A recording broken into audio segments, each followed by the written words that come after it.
Hey guys, hey, welcome to New Comic Book Review. Today we're talking about, I know it came out a little bit ago, but Spawn's Go-Go Power Rangers Fur Rangers. I finally got around to reading this. It has a cool one, first of all, matte brown cover. Always nice. This book I've had, it came out like 2 or 3 weeks ago, but it's just one of the books like I didn't get to read it till very recently. So yeah, I have a lot of books, and I was like, yeah, I finally got to it. So what happened in Spawn's Go-Go Power Rangers Fur Rangers number 1? Starts off with, what's it called? Alpha and Zordon. It starts off 10,000 years ago. Zordon is presumed dead. Alpha's in like a command center or something. And then the thing happens, and Zordon comes in, and he's in like the tube.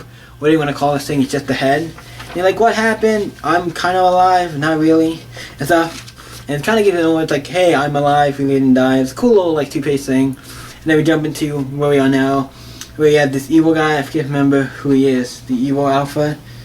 The evil guy. He's like the evil guy. He's like the evil Alpha.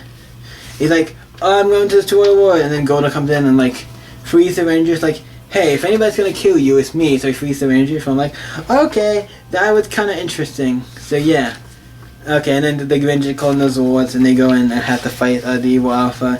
I really forget what his name is. I think it's Alpha 1. I think it's Alpha 1, yeah, the teachers got Alpha, this is Alpha 1, and all the Rangers go in and attack him with the Zords. They eventually just attack him with the Zords and not. So they turn into the Megazord, then they go after him, fight him some more, they do some damage, but he's stabbing him and all this stuff, and he's like, oh shit, we can't do it, we have to change. So they de-transform, and they transform into like the tank thing, and they try to go after him, and it's like, yeah, you're not doing too well. I got the power, I'm winning. And then Alpha gets the Blue Ranger. The Blue Ranger, really, I think, made like this armor suit for like somebody. I don't know if it's Alpha or just for the Rangers, but he's using it and he's coming in to help. And power like suit, so he's like now fighting as a Ranger too. And then they all eventually team up together and they beat him. And then he's gone. Alpha's like knocked out. And then they find out the record that's like, hey, he's still somewhat alive. But then he like self-destructs and blows him up like, I'm gonna win, I'm gonna come back and kick you. Boom, destroys himself. And that's kind of where that ends. But then we go up to Rita up in space, which he's like, yo, I have my mom captured, and he's really mad at Goldolf for like, he cuts off Goldolf's wings for like disobeying her and like going and feeding the Rangers. Like, what the hell are you doing? It's like, he could have died, whatever. It's like, yeah, and then he's talking to her mother, and he eventually does something like takes the power or whatever. It looks like puts whatever her mother is, what seems like to be some spirit or entity. I don't know what technically she is. 100%. I'm not 100% remember if they said or it's been a little bit. But she puts her like in the coin, so now her power is like in the coin. So now she has the green coin that makes the Green Ranger. So that's gonna be interesting. But then we come back to the it's basically back to like the normal day stuff. Billy's at the juice bar, Indigo juice bar, talking to Ernie and stuff. Jason and Trini are still figuring out what their deal is, being together and all that kind of stuff, and what's going on. Then we see Zach, who gets kidnapped by Golda and the putties. So I'm like, okay. First of all, Golda got his wings taken off, and now he has like these. Ooh, I just noticed he has like, because his wings now has like some gold on. They have like a golden thing on them. Like his other wings looks like actual like wings, and now he has like these golden wings. Like they have like, see here, they have the little like gold stuff on them. Like they're not. If you look here, they're just wings. I just noticed that. That's actually interesting. So after he got his wing cut off, did he get other wings so he could actually fly around and do stuff? But they kidnapped Zach. If you don't know anything about this Zach thing, we'll come back to it in a second. But then we have Kimberly talking to her guidance counselor about all her parents, because her parents are like both like they're kind of divorced and like they're both fighting over like, hey, what did the one parent say about me? What's the one say about each other? They're kind of like, yeah, being this. It's not really good for. Yeah, it kind of sucks. And it sucks for her. I'm like, I did not know it had. That was the thing. Because I don't know if we ever got the parents of any of the characters in this actual series, and particularly this one. So I'm like, yeah, it's kind of interesting. And the book does do a lot of stuff where it shows like the parents and stuff more. I'm like, oh yeah, this is what they were doing during maybe this thing. Yeah. Then we come back to the command center with Alpha, Zordon, and Zach. He tells them about Rita tried to make me be on her team with the Green Ranger coin. What if you read Power Rangers? I think it's issue 5. I forget what issue. I think it's the first like issue 5. I think they did it. They already actually told the story about Zach becoming the Green Ranger, trying to be like Rita trying to get Zack to become the Green Ranger.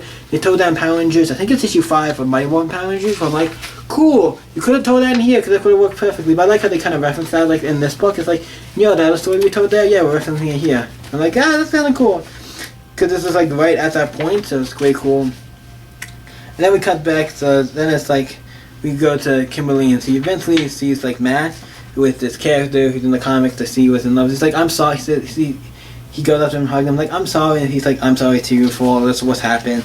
And it seems like they kind of make up a little. I'm like, that's great because they kind of had a fucking out or kind of a walking thing going on with them and all the friends. But it's also like they kind of knew, like he kind of knew, like, yeah, they're the Power Ranger. But Friend of the Red wouldn't be a bad thing. I think he could probably make a good Power Ranger. I'm just saying.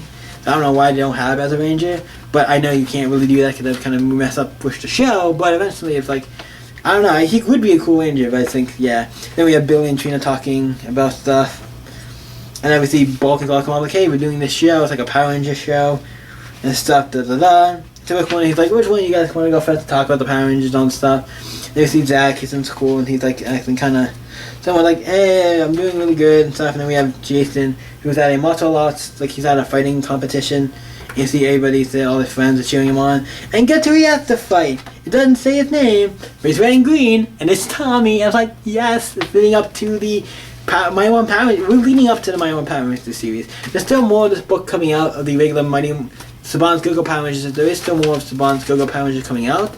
The only problem I have with this book, I love for Saban's Go-Go Power Rangers Forever Rangers. I enjoyed this book really well, but I'm like, the only problem I have is that why was this a one-shot and not just part of the main series? It's like, oh, here's like the big climax of, like, I feel like this first, like, giant part of Saban's Go-Go Power Rangers. It's like the big climax for it. It's like, no, it's not the climax for like the entire run, but it's a big like climax thing, and then we're gonna do it like in this one-off book. But first of all, I like this book. I'm not saying I didn't, but it's just, I would have been really cool. This is one of the books I don't think you needed to do a special issue for.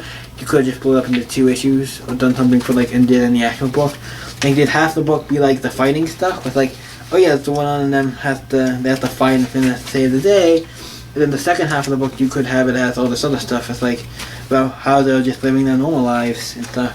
So yeah, I really, like I said, I really enjoyed this. It's a really good book. It keeps the Power Rangers stuff alive. This is another book. I love it. I'm rating this a 10. I love this book. It's a great conclusion to this like giant, like I think starting off an issue, continuing this arc in a big way and ends up a lot of things and continues a lot of things. I'm excited to see what happens next.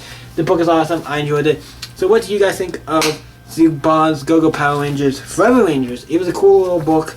I enjoyed it for just, and this is only one book issue thing, so that's cool. I'm excited. What do you guys think about it? Let me know in the comments below. You guys can always stay up. Okay, next video, guys. Bye.